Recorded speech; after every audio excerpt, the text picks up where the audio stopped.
warahmatullahi wabarakatuh. Saya Mutmanatus Sahidah, mahasiswa Institut Agama Islam Az-Zaitun Indonesia, program studi pendidikan guru Madrasah Ibtidaiyah. Di video kali ini saya akan membahas tentang Kitab Ta'limu Ta'lim pasal 7. Namun pembahasan dalam video ini merupakan part 2 dari pasal 7, yang dimana dalam Kitab Ta'limu Ta'lim terdapat pada halaman 35. Baik teman-teman, sebelum kita membahas lebih lanjut, mari kita mulakan dengan membaca basmalah. Bismillahirrahmanirrahim. Pembahasan di dalam video ini diawali dengan kalimat wala budda li thalibil ilmi min taqlilil ala ikid dunyawiyah, yang artinya dan para pelajar atau penuntut ilmu haruslah mengurangi kesenangan duniawi dengan secukupnya saja. Maksudnya adalah kita sebagai pelajar atau kita sebagai mahasiswa seharusnya memiliki sikap zuhud, yang dimana zuhud itu tidak semata-mata tidak mau memiliki harta benda atau tidak memikirkan urusan duniawi. Akan tetapi arti zuhud yang sebenarnya merupakan kondisi mental seseorang yang tidak terpengaruh oleh harta dan benda dalam mengabdikan diri kepada Allah Subhanahu wa Ta'ala. Ada seseorang yang pernah berkata bahwa letakkanlah dunia itu di tangan saja, jangan dimasukkan ke dalam hati, agar dalam menuntut ilmu kita sebagai pelajar atau mahasiswa bisa fokus dalam menuntut ilmu tersebut. Walihada ikhtarul gurbah, yang artinya oleh karena itu para ulama lebih milih menyendiri dalam menuntut ilmu. Menyendiri di sini bukan bermaksud untuk tidak bergaul dengan teman atau lain sebagainya, akan tapi menyendiri di sini bisa diartikan sebagai merantau. Contohnya adalah ketika seorang santri dalam mencari ilmu agama lebih memilih pergi mondok ke sebuah pesantren.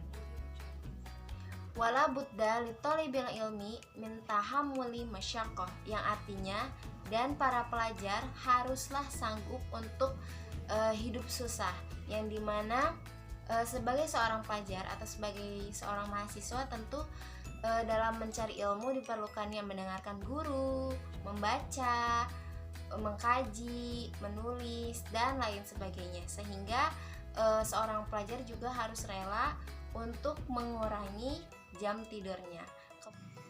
Selanjutnya ada kata wanasobi, yang artinya bekerja keras. Jadi selain hidup susah, mahasiswa ataupun pelajar ataupun para penuntut ilmu diminta untuk bekerja keras. Untuk apa sih teman-teman bekerja keras dan hidup susah?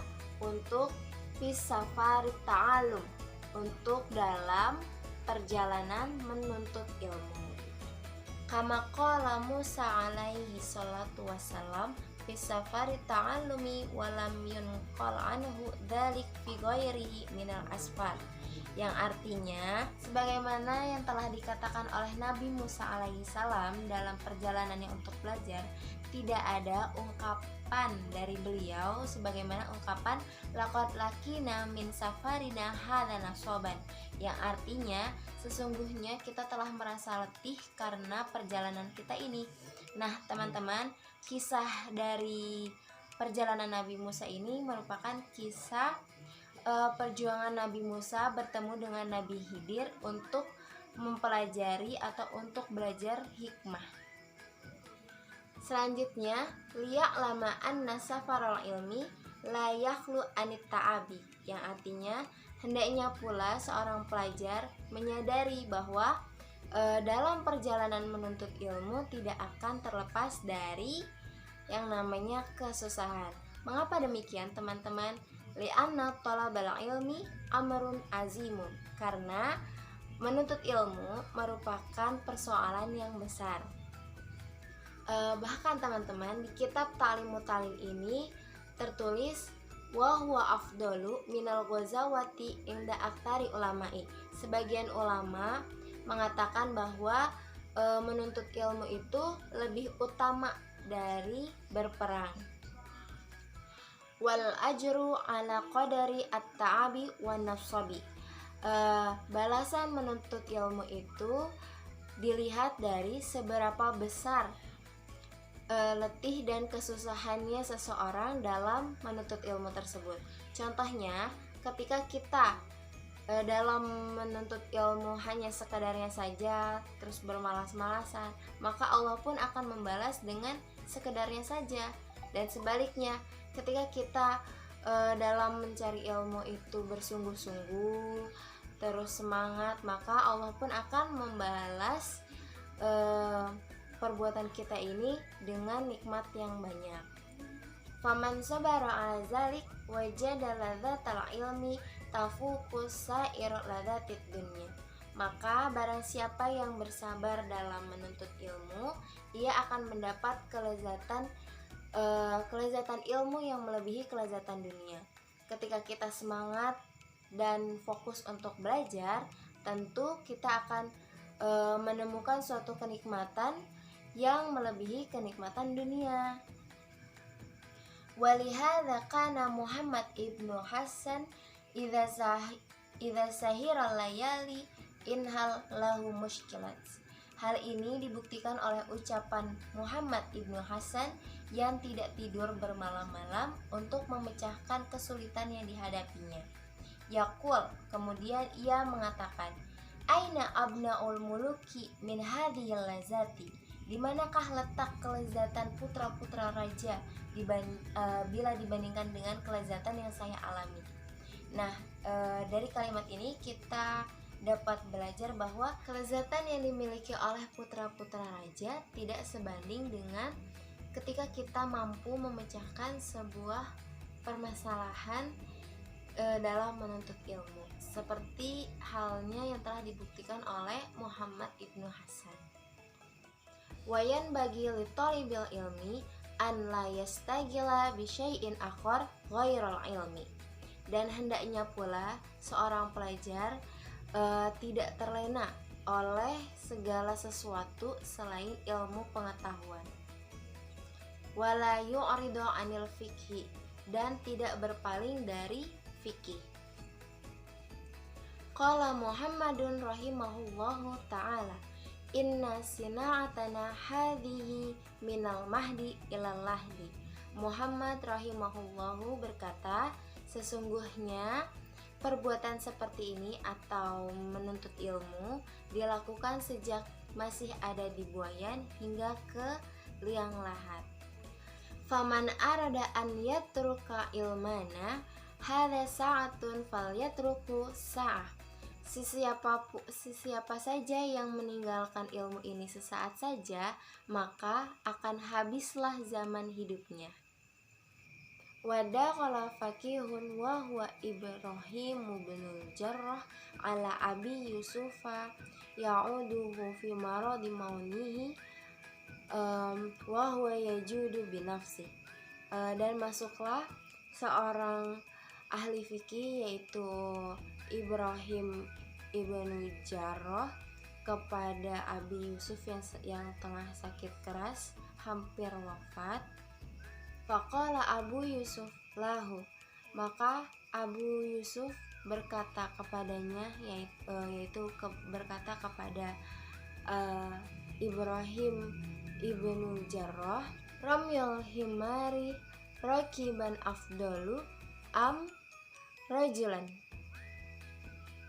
Manakah yang lebih utama, melempar jumroh dengan berjalan kaki atau dengan menggunakan kendaraan? Falam ya'riful jawab fa'ajaba binafsi. Kemudian si Ibrahim tersebut tidak mampu atau tidak bisa menjawabnya. Nah, Abi Yusuf ini kemudian menjawab dengan menjawab pertanyaannya sendiri. Wahwa an ramya masasyan ahabbu fil awalina. Sesungguhnya melempar jumroh dengan berjalan kaki itu disukai oleh orang-orang terdahulu. Jadi ketika ada di sini diceritakan bahwa seorang ahli fikih yang bernama Ibrahim Ibn Wijarah bertemu atau menjenguk Abi Yusuf yang sedang sekarat atau mendekati kematiannya. Kemudian ditanyalah Ibrahim ini oleh Abi Yusuf, manakah yang lebih utama, melempar jumroh dengan berjalan kaki atau menggunakan kendaraan?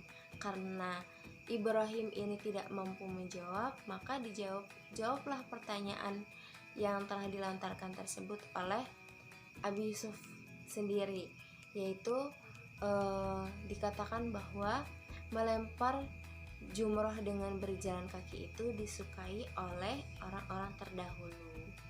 Dari kisah tersebut kita dapat mengambil hikmah betapa nikmatnya yang dirasakan ketika menuntut ilmu. Bahkan Abi Yusuf yang sedang atau di tengah sakaratnya masih sempat memikirkan tentang ilmu-ilmu fikih, yaitu yang melempar jumroh. Nah, kesimpulan dari pembahasan tersebut adalah ada 3 poin yang bisa kita ambil. Yang pertama, sebagai seorang pelajar atau penuntut ilmu haruslah bekerja keras dan harus mau hidup susah. Dan yang kedua, ketika ia sabar dalam melakukan atau dalam mencari ilmu, maka ia akan mendapatkan kenikmatan atau kelezatan ilmu yang melebihi kelezatan dunia. Dan yang ketiga, setelah dia dapat atau setelah ia mampu merasakan kenikmatan dari kelezatan tersebut, maka ia akan meluangkan waktunya atau menggunakan waktunya itu untuk selalu menuntut ilmu, selalu mencari ilmu dan selalu belajar. Seperti kisah Abi Yusuf, beliau masih sempat atau selalu memikirkan tentang ilmu meskipun dia sedang sakit keras atau hampir wafat. Selanjutnya adalah sesi tanya jawab. Nah, kebetulan ada beberapa pertanyaan yang sudah disampaikan kepada saya. Mari kita bahas pertanyaan tersebut.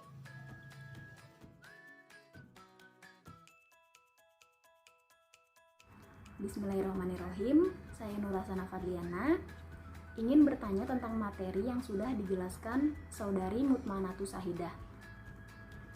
Dari materi yang sudah dijelaskan tadi, ada kalimat bahwa biasanya para ulama itu menuntut ilmu dengan menyendiri.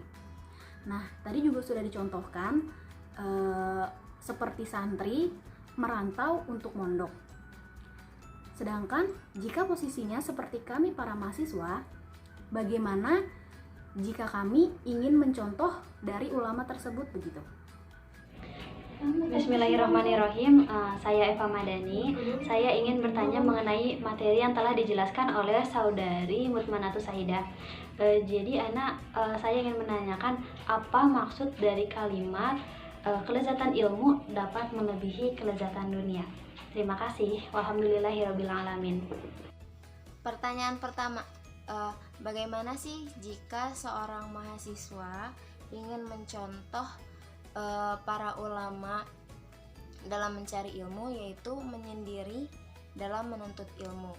Nah, biasanya kan yang kita ketahui di dalam sebuah kampus atau universitas itu terdapat sebuah kajian-kajian yang diperuntukkan untuk mahasiswa-mahasiswanya. Nah, ketika seorang mahasiswa ingin mengikuti jejak ulama tersebut, maka ia merelakan dirinya untuk tidak ikut bersama teman-temannya menggunakan waktunya untuk hiburan semata, tapi menggunakan waktunya untuk mengikuti kajian-kajian tersebut. Menjawab pertanyaan yang kedua, bagaimana sih kelezatan ilmu itu melebihi kelezatan dunia? Berdasarkan artikel yang pernah saya baca sebelumnya, kelezatan itu terbagi menjadi dua. Yang pertama ada kelezatan ruh dan akal, dan biasanya ini dimiliki oleh malaikat. Dan yang kedua ada kelezatan syahwat, pakaian, makanan, minuman, dan lain sebagainya, dan biasanya ini dimiliki oleh hewan. Nah, kelezatan menuntut ilmu itu berada di kelezatan seperti kelezatan yang dimiliki oleh malaikat. Nah, tentunya kelezatan yang dimiliki oleh malaikat ini jauh lebih nikmat dibanding dengan kelezatan syahwat, makanan, dan pakaian. Karena dengan kita menuntut ilmu, tentu kita akan mendapat sebuah keberkahan dari ilmu tersebut yang luar biasa. Nah, ketika memiliki kelezatan ilmu secara tidak sadar, kelezatan dunia pun akan kita miliki juga. Sekian pembahasan dari pasal 7 part 2. Semoga bermanfaat untuk kita semua. Mohon maaf apabila ada kesalahan ataupun kekurangan. Hadza wallahu yar'ana wa yarfazuna walhamdulillahirabbil alamin.